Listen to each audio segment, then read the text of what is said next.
시청자 여러분 안녕하십니까. 민영상 칼럼입니다.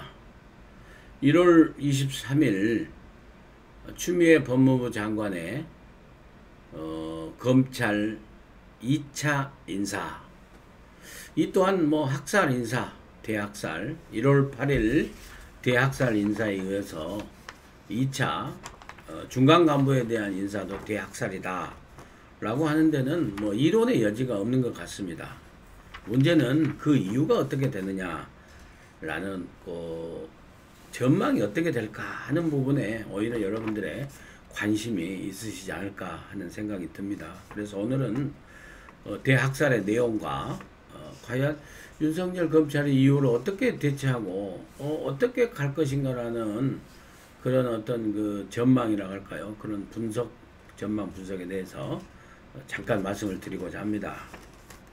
언론 지상을 통해서 여러분 다 보시다시피 청와대 울산 선거 개입 사건을 수사하고 있었던 신봉수 서울중앙지검 2차장은 평택지청장으로 좌천,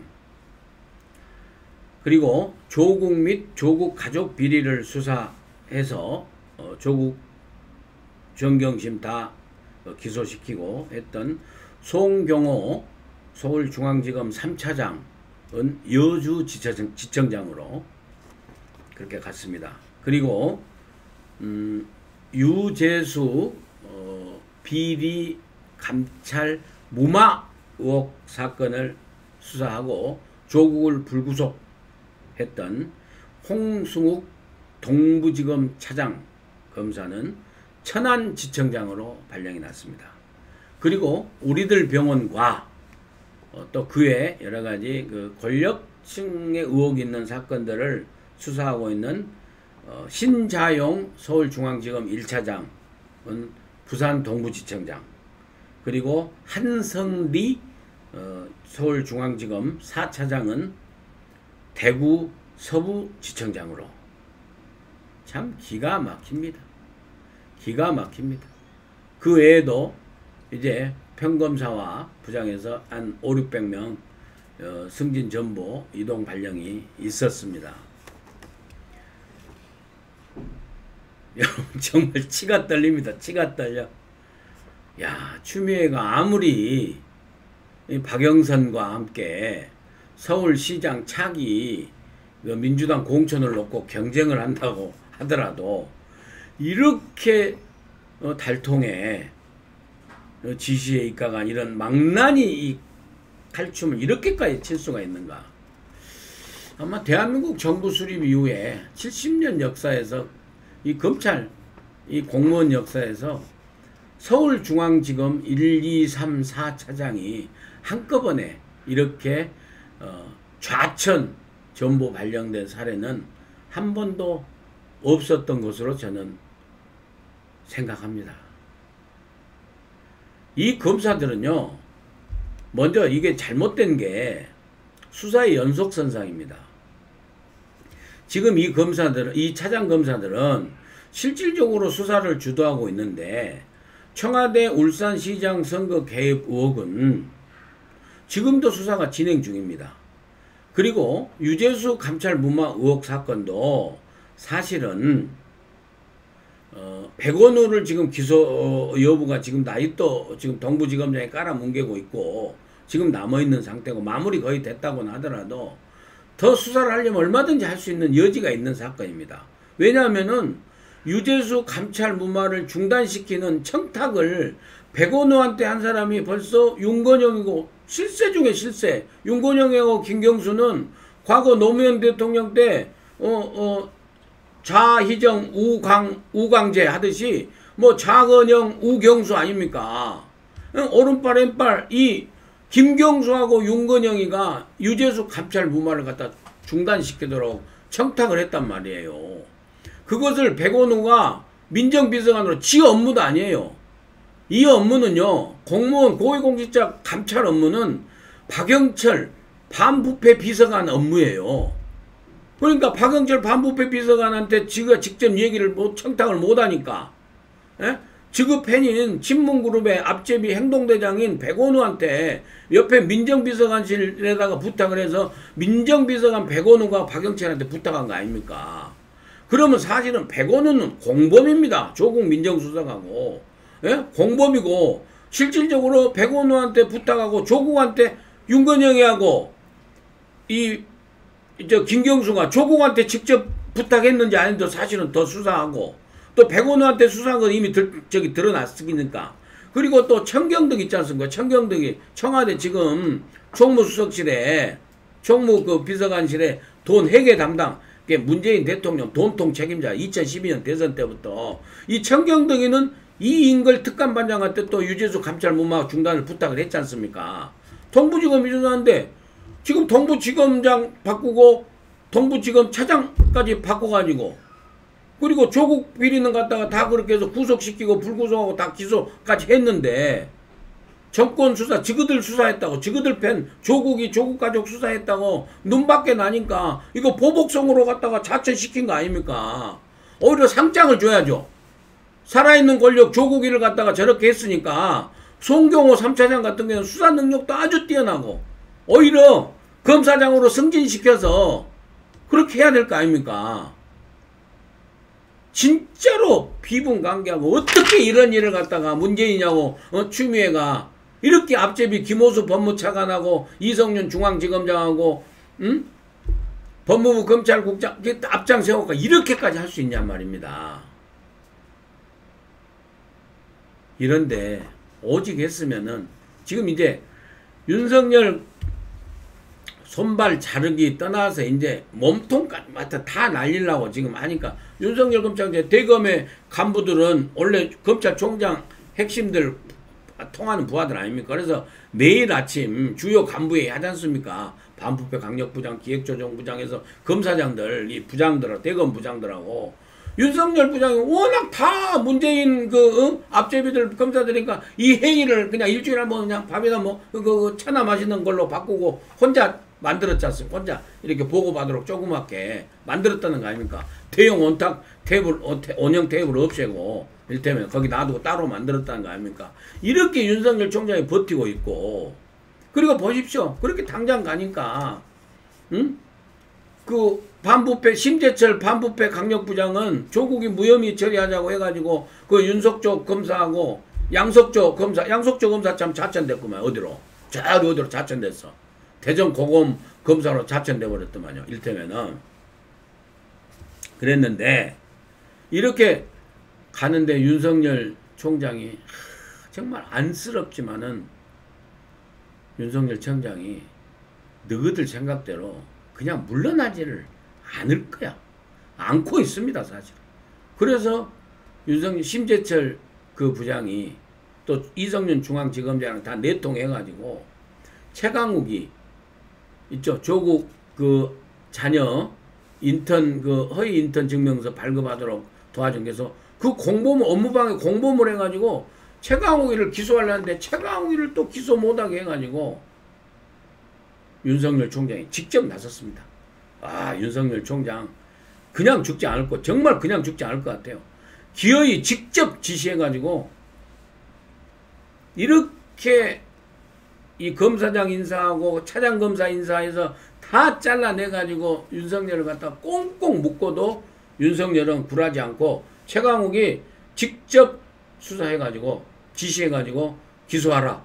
그래서 최강욱이 1월 23일날 기소했지 않습니까? 그리고 한국당에선가 그 제야단체에서 추미애 법무부 장관 직권남용으로 고발한 건 수원지검에 배당해서 수사하게끔 하고 수원지검 공공조사본가요? 거기서 하게끔 하고 나름대로 버티고 이렇게 있는 것 같습니다. 그래서 많은 분들이 걱정하고 또 울분을 토하면서 윤석열이 못 버틸 것이다. 검찰들이 그래도 권력을 바라보는데 워낙 길들여진 그런 검찰 조직 문화가 있기 때문에 인사권을 쥐고 있는 이 문재인 권력에 대해서 검찰들이 많이 윤석열한테 등을 돌리고 그쪽으로 갈 것이다 라고 많이 예측을 하고 윤석열 총장이 어려워질 것이다 라고 예측을 하지만은 저는 신락 같은 희망을 발견합니다. 저는 꼭 그렇게 윤석열 총장이 많은 분들의 그런 전망처럼 그렇게 쉽게 무너지진 않는다고 생각을 합니다. 그게 그나마 저는 이 윤석열 총장이 직접 최강욱이를 직접 지시로 해서 기소하도록. 최강욱이가 누굽니까? 공직기강 비서관 아닙니까? 현직 지금 청와대 공직기강 비서관이에요. 검찰 공무원들 다 인사검증하는 그런 업무를 갖고 있는 건데 윤석열 총장이 서울중앙지검장이 계속 깔아뭉갰거든요. 일주일째 이 결재를 안 해버린 거예요. 얼마나 제가 한 말씀 여담으로 드릴게요. 이 이성윤 중앙지검장이요. 야 진짜로 머리터 검사들의 머리죠. 이성윤 중앙지검장 이 최강욱은 그 기소를 불기소해라고 명령을 해버리면 나중에 이게 직권남용, 권한남용으로 이 법적인 문제가 될 게 있기 때문에 이성윤 중앙지검장이 갔다부터 말 안고요. 일주일간 그냥 놓고 퇴근하고 그러니까 이걸 깔아뭉개버리는 거예요. 그러니까 밑에 이 차장검사나 부장검사들이 아니 최강욱이 빨리 기소하십시오. 왜 최강욱이 불기소합니까? 이렇게 이의제기를 못해요. 지켜만 보고 있는 거예요. 그러니까는 윤석열 총장이 직접 중앙지검장하고 뭐 1시간 이상 만나서 대화하고 그렇게 하면서 윤 총장 지시로 검찰 2300명 검사들의 수사 감독 지휘권, 수사 감독권, 수사 지휘권은 유일하게 검찰총장한테 있습니다. 중간 간부들은 다 이 결재상에서 거치도록 돼 있지만은 중간 간부들이 제 역할을 하지 않을 때는 총장 1인이 직접 수사 지휘 감독할 수 있거든요. 그 권한을 발행해서 기소해라 해서 기소한 겁니다. 저는 그리고 추미애 장관 고발한 건도 수원지검에다 내려서 할 수 있도록 딱 조치한 거 아닙니까? 이런 측면에서 우리가 막연자실하고 정말 비분관계하고 화가 나고 하지만은 그래도 우리가 끝까지 희망을 버리지 말고 윤석열 검찰총장을 응원해야 될 그런 이유가 바로 여기에 있다. 이렇게 버티고 처절하게 혼자 고군분투하는 정말로 오천결사 황산벌에 나가는 자기 가족을 죽이고 자결하고 부인을 자결하게끔 하고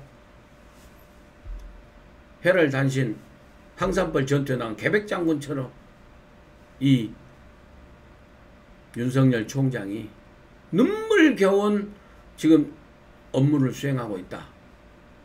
그렇기 때문에 저는 희망을 버리지 않는다. 윤석열 총장이 어떻게든지 간에 진짜 개별 보고를 받든 직접 수사 지휘를 하든지 간에 이 청와대 살아있는 권력에 대한 수사는 깔끔하게 마무리를 할 것이다. 그런 측면에서 임종석 비서실장 소환 불응하고 장깨 부리지 말고 빨리 소환 출두해라. 종석이 너도. 저는 그렇게 조언하고 싶습니다. 그리고 법무부에서요. 이번 인사를 해놓고 검찰 수사 방해는 아니다. 검찰 수사 방해를 하기 위한 그런 인사는 아니고 정기적으로 했다. 근데 그것은요. 면피용 바람도 그런 얘기를 뭐 도둑이 제발제리입니까? 뭐하러 법무부에서 또 발표합니까? 그냥 국민들이 다 알고 있는데 차라리 조용히나 있지. 이게 수사 방해 윤석열 자르는 인사인지 아닌지 우리 국민들이 다 알지 않습니까? 법무부에서요. 이건 수사 방해를 하기 위한 수사 탄압을 하는 그런 인사가 아니다. 무슨 검찰 개혁에 직자 개편과 뭐 관련돼서 이렇게 하는 인사라고 발표했는데 그런 면피용 발언 아니면 그러기 위해서 아마 그런 면피용으로 울산시장 청와대 개입 울산시장 선거 청와대 개입 의혹 사건을 수사하는 서울중앙지검의 지검장하고 차장은 바꿨지만은 그 공공조사부 2부장 김태훈 부장 같은 경우는 그대로 유임을 또 시켰어요. 유임을 시켰습니다. 그리고 동부지검 유재수 무마 시켰던 지금 백원우 기소하냐 마냐, 그 다음 윤건영하고 김경수 어떻게 더 수사하냐 마냐 하는 그 동부지검의 형사 6부장 부장검사도 지금 유임을 시켰어요. 그래서 아마 제가 생각할 적에는 면피용으로 봐라 실질적인 이 부장검사 하는 부장검사는 이렇게 유임시켰지 않느냐, 그렇게 면피용으로 하려고 해놓은 것 같은데 그것도 정말 웃기는 얘기입니다. 그다음에 지금 차장검사 지검장 차장검사하고 검사장이 갖다가 다 눌러버리는데 부장이 뭔 의미가 있습니까? 그렇지만 바로 이 틈새를 윤석열 총장이 나서 저는 놓치지 않으려고 봅니다. 이 틈새를 꼭 집어가지고 정말 윤석열 총장이 이 남아 유임된 중앙지검에 울산시장 선거 수사하고 있는 이 공공 2부장 김태현 부장하고 직접 수사 지휘를 하고 보고를 받는 한이 있더라도 윤석열 총장이 저는 물러나지 않는다고 생각을 합니다. 저는 그렇게 생각을 합니다. 그래서 정말 개탄스럽고 분하고 이렇게까지 망나니 같은 인사를 하고 검찰을 갖다가 완전히 형해화시키는 이런 문재인 장관과 아니 문재인 대통령과 추미애 장관의 그런 인사에 대해서 우리가 이제 윤석열 총장도 더 이상 못 버틸 것이다 라는 비관적 전망이 많은 것은 사실입니다. 워낙에 학살 인사를 해버렸기 때문에 1월 8일하고 1월 23일날 중간 간부까지. 그렇지만은 저는 신락 같은 희망을 버리지 않고 정말 귓골이 장대하고 강골 검사 윤석열 총장한테 저는 시청자 여러분들과 함께 기대를 버리지 않습니다. 그래서 오히려 더 이럴 때일수록 윤석열 총장에게 우리가 응원을 하고 좀 더 지켜보고 울산시장 선거 개입 사건 그래서 임종석 비서실장을 어떻게 처리하느냐 거기까지는 우리가 좀 더 희망을 갖고 지켜봐야 되지 않을까 하는 생각을 하면서 이번 추미애 장관의 2차 검찰 대학살 인사에 대해서 관한 민영상 칼럼의 분석 전망을 마치도록 하겠습니다. 끝까지 시청해 주신 애청자 여러분, 애국시민 여러분 정말 감사합니다. 또 찾아뵙도록 하겠습니다.